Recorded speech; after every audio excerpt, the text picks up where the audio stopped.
Okay guys, let's go. Dito naman tayo sa 76ers versus Hornets. So, 76ers versus Hornets, standing 76ers 7 wins, 16 loss. Ay, sorry. Excuse me. Hornets 7 wins, 18 loss. Okay, parehas sila sa losing side, parehas losing records. Ayan, may manonood kaya nito. So, okay. 76ers minus 3.5, yan ang spread natin. Hornets plus 3.5, over and under 216. Itong spread na to at the moment of the recording of this video. So, ngayon is 8:45. Hindi ko alam kung ilan nung nilumabas kanina. So, 8:45 na ako nagre-record, Philippine time. So, health and availability, Jared McCain out. So, ito yung sa 76ers. Adem Bona out. Ay, questionable, pero pakiramdam ko out din yan. Caleb Martin, questionable.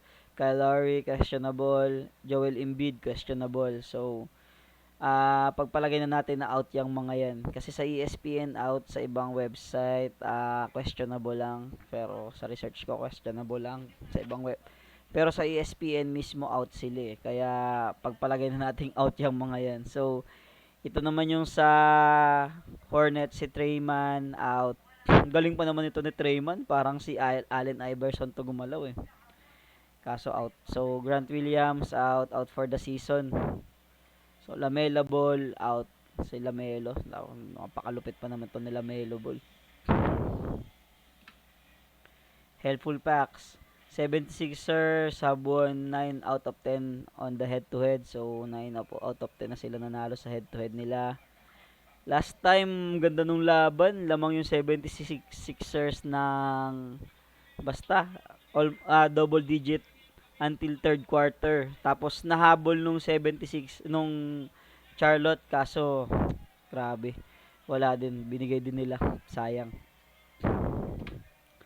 Philadelphia 76ers last 10 games, 5 wins and 5 losses in the past 10 games. The Sixers are averaging 107.8 points, 41.2 rebounds, 22.1 assists, 9.6 steals and 4.8 blocks while shooting 45.6% from the field and 76.9% from the free throw line. The opposition averaged 108.3 points and 41.5 rebounds per matchup. So, ayan.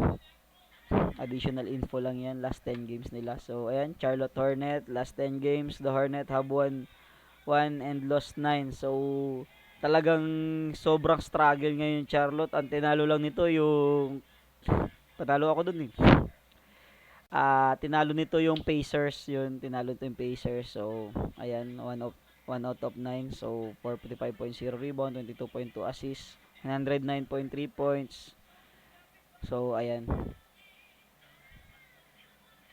So, ano nga ba yung final pick natin? So, as we can see, talagang underman yung...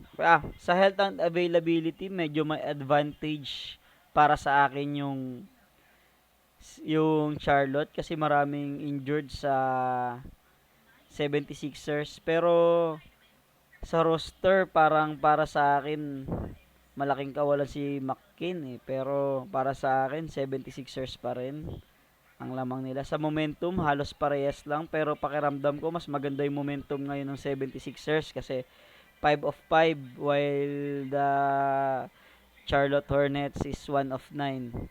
Sa head-to-head, yun tayo nagkakatalo sa head-to-head. Kasi head-to-head nila, let's go back here, 9 out of 10, 76ers have won. So, for me, mababa lang naman yung odds, 3.5, parang nag-money line ka rin lang dyan.